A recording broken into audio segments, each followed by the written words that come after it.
up your engine! Today I'm going to talk about General Motors. What went wrong? And I'm going to use this 2002 Tahoe as a prime example of what they should be doing today that they no longer do. Now this old 2002, hey, it's still in decent shape, runs good, drives good. Turn the old key on. What does it have? 150,000 miles. Now, as far as I'm concerned, this baby's barely broken in. I got a customer with one that's got over 350,000 miles. Original owner, original transmission, original engine, original rear end differential. This is a solid, substantial vehicle. It's the rear wheel drive. It's not the all wheel drive. Most people don't need all wheel drive. It's a truck that's been turned into an SUV. Now back in 2002, they weren't giving these things away. This thing was about $34,000 when it was brand new. A brand new one is about $53,800. So it's almost $20,000 more than this one. Yet from my experience as a mechanic for the last 52 years, the quality has gone way down in the 19 years between this one and the new ones. The price may have gone up $20,000, but the quality's gone down.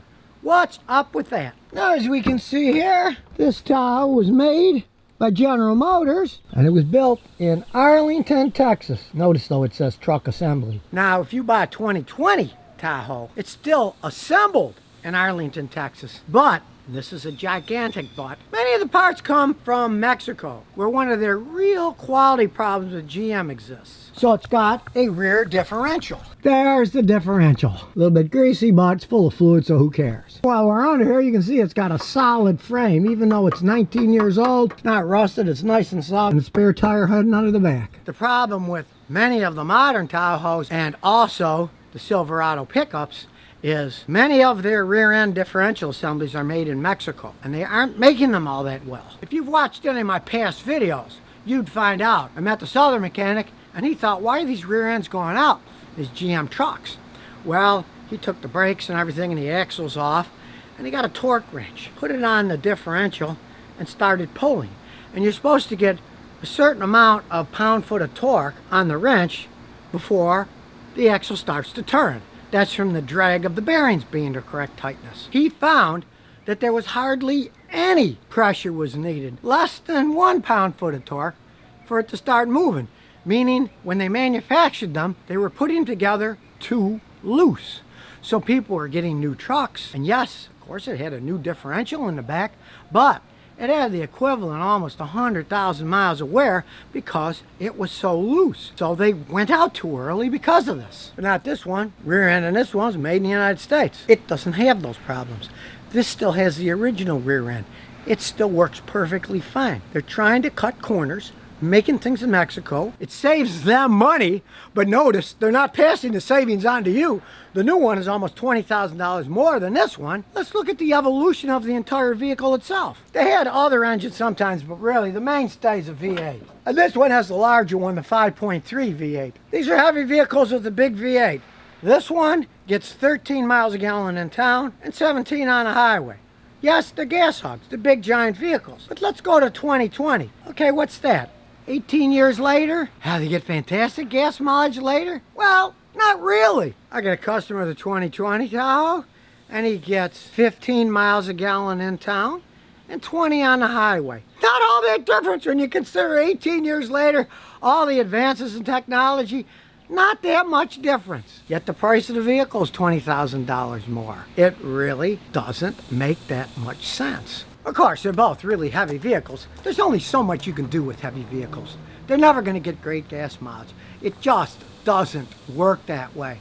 They weigh too much. They're pulling all their weight around. But with the new ones compared to the old ones, they just don't have the quality that the old ones had. I've seen air conditioning systems break on these things when they're 2 and 3 years old. This one, you can see the dirty air conditioner under there. It's still the original AC compressor. So in this case with the old one, you paid less, but you got more quality. Let's take the transmission. This baby's rear wheel drive. The transmission itself is a very basic 4-speed automatic transmission. Let's start it up and take it for a spin. Starts right up. The AC still is freezing cold. As we drive down the road, you can see it shifts smooth, big, quiet ride. We'll stop and take off, see how it goes. It's got decent acceleration. The transmission still shifts smooth as silk, even with all this mileage. And you feel bumps here and there. It's not a car, it's a truck, but it's a well-built truck. You feel safe and solid. Go over these big bumps, yeah, you feel the bumps, but you don't lose any stability.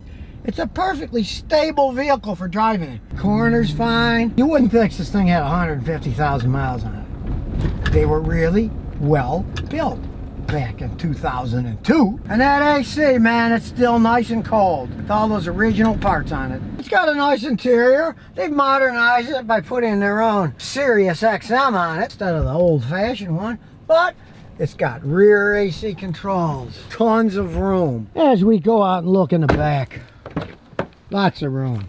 Leather seat besides the back. You can put optional seats in the back if you want. Plenty of space for doing all kinds of things in one of these. And look, even the original wheels are still in good shape. They used to build them really well. Thoughtful luggage rack on the top to stick even more stuff. Inside the cavernous rear. Space galore. That's what these things are about. When you compare this old one to the new one, yeah, this old one has a bigger engine and it has 285 horsepower, while the new plain Jane one, 355 horsepower. So the new one indeed has more power, but these things aren't race vehicles. That's not what they're about. And yeah, the new one goes 0 to 60 in 6.5 seconds. No speed burner. This thing does it in 8.7 seconds. Definitely slower, but like I say, these aren't race vehicles. So in the newer one, they have more power and speed, but as you gain power and speed, you lose gas mileage. So the gas mileage is only a couple, 3 miles a gallon better in a newer one than this one that was made 18 years ago. You'd think you get a lot better gas mileage, but no, they went for speed, not gas mileage. And if you want reliability, this has got that 4-speed automatic. These things are pretty much bulletproof if you do minimal maintenance on them. This still has the original ones, never been touched, still ships fine.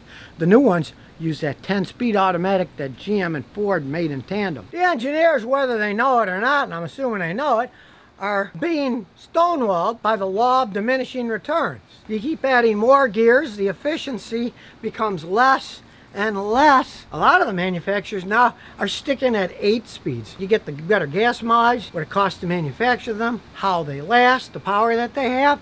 They're saying that maybe 10 is overkill. I mean, you can certainly see the law of diminishing returns with the Tahoe. 18 years later, they only get a few miles per gallon better than this thing did. So the law of diminishing returns said, well, you get a tiny bit better gas mileage and you're getting more power, but, you know, they're still not going to get fantastic gas mileage, especially in the real world. Stop and go city driving all the time. City or suburbia, wherever you happen to live, and you're always going to get in the teens in these things. That's the best they can do, being this heavy and having an engine with that much power. So the law of diminishing returns kind of bites them in the rear end there. Now, being a 2002, this has a reasonable amount of metal in it. Still got the metal valve cover gaskets, but if you look under there, you'll see the intake manifold itself in here, it's made out of plastic. Now this is the 2nd generation Tahoe. They are presently building the 5th generation Tahoes, and as you probably already guessed, as the generations go up, so does the usage of plastics and computer modules. Things that don't last as long, and when they break down, cause some really expensive repairs. Now this old one's held up well, and as you see here, can operate on gasoline or on ethanol all the way to E85. Now my customer here never used the E85. Texas is a gasoline state. I'd have to drive 20-something miles from downtown Houston to find one of these E85 stations. It was never all that popular. And of course realize that ethanol has like 20% less energy than gasoline. So you get about a 20% worse gas mileage. And this thing's a gas hog to begin with.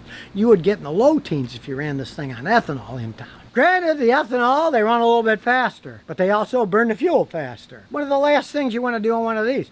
Plus, it's very dependable when run with just gasoline. You start messing with higher levels of ethanol, the sensors in the system can break down. It creates problems that just normal gasoline that only has 10 to 15% ethanol in it isn't going to have. Now, as we shut the hood, you can see as old as this thing is, still looking shiny. And yes, people, that's metal. That's chrome on metal. Back in 2002 when they were making these babies, they built them solid. Look at this thing. Still going down the road. People will often pass these things on because they're so well made. But the new ones, not so much. The new ones, they're assembled in Arlington, Texas. Now they say that they're making them all in Arlington, Texas. But assembled means put together.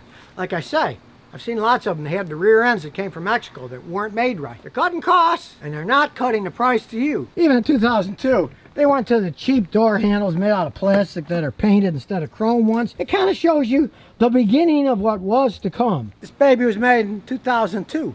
2009, GM, along with Chrysler, filed bankruptcy and got billions from the American government. GM promised the government, oh, they're doing cost cutting, get rid of models they don't sell. They did cost cutting all right, but they did it in terms of a lot of quality.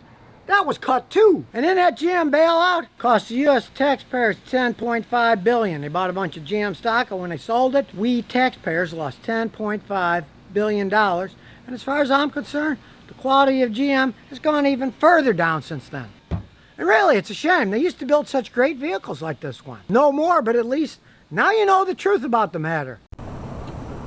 So if you never want to miss another one of my new car repair videos, remember to ring that bell.